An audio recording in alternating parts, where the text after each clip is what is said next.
লোকসভা নিৰ্বাচনৰ দিন চমু চপাৰ লগে লগে ব্যস্ত হৈ পৰা দেখিবলৈ পোৱা গৈছে বিজেপি। প্ৰচাৰৰ বাবে এতিয়া অপেক্ষা কংগ্ৰেছৰ। সমষ্টিয়ে ঘূৰিছে বিজেপি প্ৰাৰ্থী। অগপ AIUDFৰ প্ৰাৰ্থী তালিকালৈ ৰৈ আছে কংগ্ৰেছ। অগপ AIUDFৰ প্ৰাৰ্থী চাইহে প্ৰাৰ্থী তালিকা ঘোষণা কৰিব কংগ্ৰেছে। অৱশ্যে এইবাৰ নিৰ্বাচনক লৈ সাধাৰণ লোকৰ কোনো তৎপৰতা নাই বুলি উল্লেখ মুখ্যমন্ত্ৰী ডক্টৰ হিমন্ত বিশ্ব শৰ্মাৰ।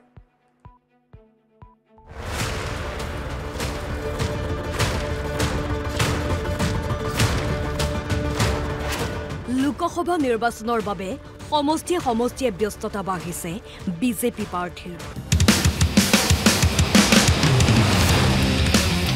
কিন্তু প্ৰাৰ্থী তালিকা ঘোষণা কৰাত ব্যৰ্থ কংগ্ৰেছ। অগপ আৰু AIUDFৰ তালিকা চাইহে প্ৰাৰ্থী ঘোষণা কৰিব কংগ্ৰেছে। প্ৰাৰ্থী তালিকাক লৈ কংগ্ৰেছে হুহুকা পিছলা কৰি থকাৰ সময়তে নিৰ্বাচনী প্ৰচাৰ তুংগত কৰিছে 11টা সমষ্টিৰ বিজেপি প্ৰাৰ্থী।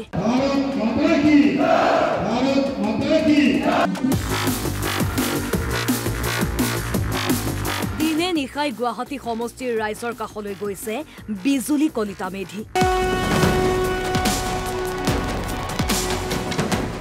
পুৱাৰ পৰা নিশালৈকে ব্যস্ত হৈ পৰিছে বিজেপি প্ৰাৰ্থী।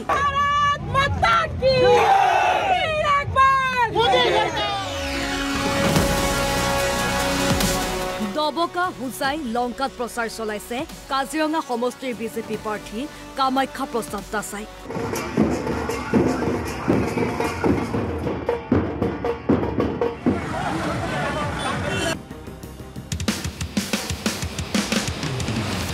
পিছপৰি ৰোৱা নাই নগাঁও সমষ্টিৰ বিজেপি প্ৰাৰ্থী সুৰেশ বৰা।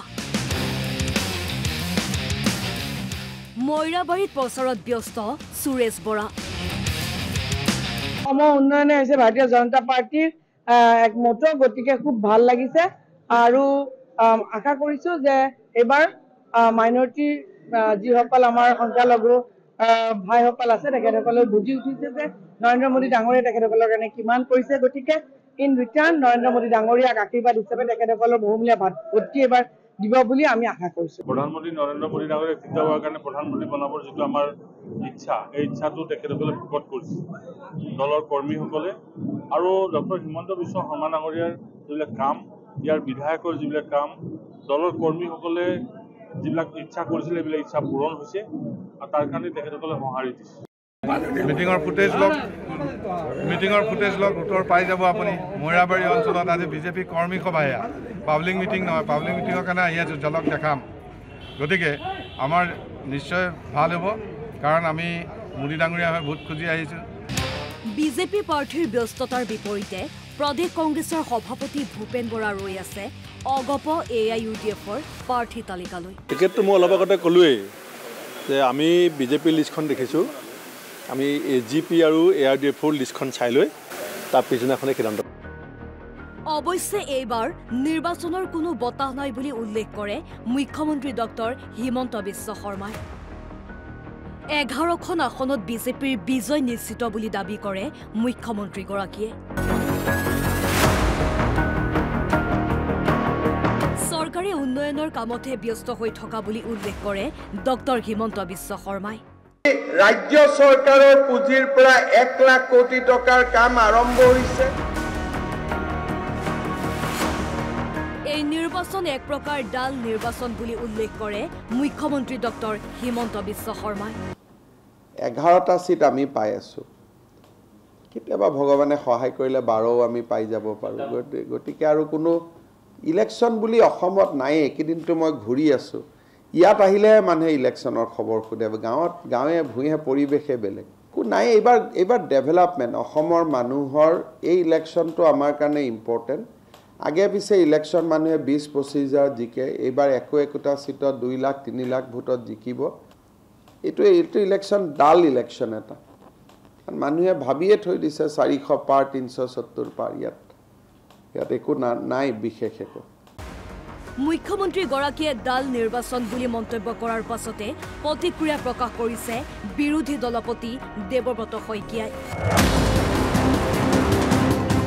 মুখ্যমন্ত্ৰীৰ মুখত এনেকুৱা বক্তব্য থাকে বুলি মন্তব্য দেৱব্ৰত শইকীয়া বিৰোধী বিধায়কক মুখ্যমন্ত্ৰীয়ে ভেঞ্চাৰ বিধায়ক বুলিও মন্তব্য কৰে বুলি উল্লেখ কৰে দেৱব্ৰত শইকীয়াই মুখ্যমন্ত্ৰীৰ মুখত ডাল দাইল সকলো ওলাব পাৰে বুলি মন্তব্য কৰে বিৰোধী দলপতিগৰাকীয়ে তেখেতৰ মুখত এনেকুৱা বক্তব্য থাকে বিধায়কসকলক ভেঞ্চাৰ স্কুলৰ লগত তুলনা কৰে শাসক পক্ষৰ বিধায়কক তেখেতে প্ৰভিঞ্চিয়েলাইজ বুলি কয় এনেকুৱা ধৰণৰ নিকৃষ্ট যেতিয়া মন্তব্য দিব পাৰে মুখ্যমন্ত্ৰীয়ে দাইল চাউল তেখেতৰ মুখত সব ওলাব সেই গতিকে ডাল দাইল সব তেখেতে ক'ব পাৰে আমি তেনেকৈ নকওঁ অৱশ্যে নিৰ্বাচনৰ সময় চমু চাপি অহাৰ লগে লগে আকৰ্ষণীয় হৈ পৰে শাসক বিৰোধীৰ বাকযুদ্ধ আকৰ্ষণীয় হৈ পৰে নিৰ্বাচনী প্ৰচাৰো যি প্ৰচাৰ অভিযান ইতিমধ্যে আৰম্ভ কৰিছে বিজেপিয়ে ব্যুৰো ৰিপৰ্ট NB নিউজ